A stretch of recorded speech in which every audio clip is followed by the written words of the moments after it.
ዛሬ ማህበራዊ ሚዲያውን ሙሉ በሙሉ በእንባ ያጠለቀ መላውን የኢትዮጵያ ሕዝብ በአንድ ጀንበር ያስደነገጠ እጅግ አስደናቂና ታላቅ ሰበር ዜና ይዤላችሁ መጥቻለሁ። ሁላችሁም እንደሰማችሁት ወንድማችን አብርሽ ለመተንፈስ እንኳን በሚያዳግት ሁኔታ ጽኑ ሕሙማን ክፍል ወይም አይሲዩ ውስጥ ገብቶ ነበር። ነገር ግን ትናንት ማለዳ 10 ሰዓት አካባቢ በሆስፒታል ውስጥ የሆነው ነገር መላ ቤተሰቡን ያረዳ ዱብ እዳ ነበር።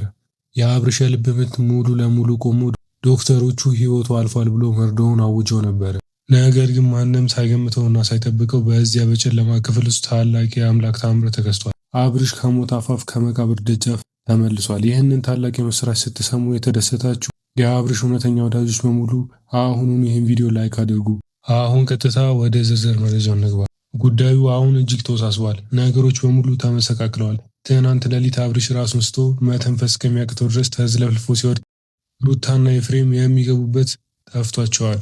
አሁን ሆስፒታል ውስጥ ካሉ የቅርብ ሰዎች በደረሰኝ አስተማማኝ ዝርዝር መረጃ መሰረት ሩታና ኤፍሬም በሆስፒታሉ ኮሪደር ላይ እጃቸውን ጭንቅላታቸው ላይ ይዘው ዱብ እዳ እንደወረደባቸው ሰው ቆመው እጅግ ሲደነግጡ፣ ሲንቀጠቀጡና እርስ በርሳቸው ሲካሰሱ ተስተውለዋል። የዓይን እማኞች እንደሚናገሩት ከሆነ ሩታ ይህ ነገር እንዲህ ይሆናል ብዬ አልገመትኩም፣ አሁን ምን ልሆን ነው እያለች ስታለቅስ፣ ኤፍሬም ደግሞ በከፍተኛ ድንጋጤ ውስጥ ሆኖ ሰዎችን ለማረጋጋት ሲሞክር ነበር። ጉዳዩ እንዲህ የከፋ ደረጃ ይደርሳል፣ ማህበረሰቡም እንዲህ ይቆጣል ብለው ፈጽሞ አልጠበቁም ነበር።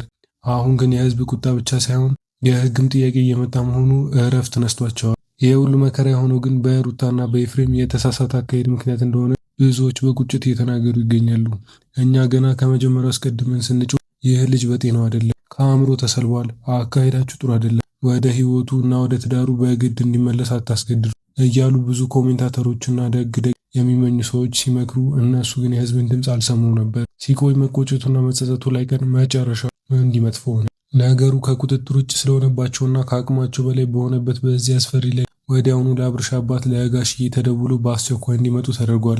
ጋሽዬም ልጃቸውን በሞትና በህይወት መካከል መሆን በስልክ ሲሰሙ የደረሰባቸው የልብ ስብራትና ጭንቀት ለመገመት አያዳግትም።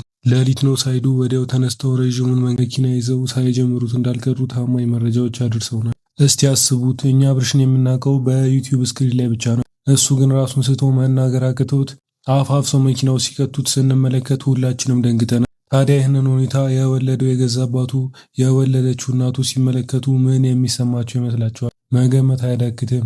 ጋሽዬ በሰሞንኛው ሁኔታ እጅግ አእምሯቸው ተበጥብጦ እንደቆየ ይታወቃል። ትናንት በተለቀቀው ቪዲዮ ደግሞ ድንገተኛ ዱብ እዳ ሆኖባቸው እጅግ ከባድ ጭንቀት ውስጥ ገብተዋል። ሩታ ሆይ ክብርና ፍቅር የሰጡሽ ጋሽዬ ነበሩ። አንቺ ግን አብርሽን ወደ እኔ መልሳለሁ ብለህ የምትሄጅበት ርቀት፣ የምትሰሪው ድራማ ሁሉ እነዛን የመሰሉ ታላቅ አባት አስከፍቷል ብለህ ለአፍታ ሳላሰብሽ የልጅ ልጅ ማዕረግ አሳየችኝ፣ አያት አደረገችኝ ብለው በክብር የሚጠሩሽ አባት አስከፍተ ዛሬ በማይሆን ጎዳና ተጉዘሽ ልጃቸውን ለዚህ ከባድ አደጋ የአልጋ ቁራኝነት ዳርገሸዋል። አብርሽ በየዋህነቱ ትልቅ ዋጋ እንዲከፍል ተደርጓል። ለካ ሰዎች ስንባል ስንስቅ ሲያምርብን ሲመቸንና ሲደላን ነው እንጂ እንዲህ አልጋ ላይ ሆነን እጅ ስንሰጥ እናሳዝናለን። በአብርሽ ላይ የሆነው ነገር በትክክል ነው። ትናንትና በፈገግታው የተመለከትነው ዛሬ ግን ባልጋ ውሎ ከዛም አልፎ ተርፎ ለመተንፈስ ሁሉ የሚያዳግትበት ልዩ የኦክሲጅን ክትትል በሚያስፈልገው የጽኑ ህሙማን ክፍል ውስጥ ይገኛል። ነገር ግን መሀል ላይ ትናንት ሌሊት ወደ 10 ሰዓት አካባቢ አብርሽ ለአፍታ ያህል በድንገት በጥቂቱ ነቃ ባለበት ቅጽበት አጠገቡ የነበረውን አንድ ግለሰብ በምልክት ጠርቶ የተናገረ የመጨረሻ አሳዛኝ ቃል የሰማውን ሰው ሁሉ ልብ ይሰብራል። አብርሽ ምን አለ መሰላችሁ? እስካሁን ስለሆነው ነገር ሁሉ እኔ የማውቀው ነገር የለም፣ የሆነ ነገር እየታየ ነው። አባቴን ጋሽዬን ጥሩልኝ፣ አባቴን ብቻ አሳዩኝ፣ አይኑን አሳዩኝ ብሎ የሚያስለቅስ ቃል ከአንደበቱ አውጥቷል። አብርሽ እጅግ የሚወዳቸው አባቱ ጋሽዬ ሁል ጊዜ በምክር አይለዩትም ነበር፣ በቁጣም ጭምር። ልጅ አብርሽ ተው፣ የሚሆንህን እወቅ፣ የማይሆንህን ተው፣ በጎዳና ላይ የምታገኘውን ሰው ሁሉ አትመን እያሉ ይመክሩት ነበር። አብርሽ አሁን አልጋ ላይ ሆኖ የአባቱ ቁጣና ምክር ምን ያህል ለህይወቱ አስፈላጊ እንደነበር ጠንቅቆ የተረዳ ይመስላል። አባትና ልጅ በሰላም አዲስ አበባ ላይ እንዲገናኙ የእውነት የሁላችንም ከልብ የሆነ ጸሎት ያስፈልጋል።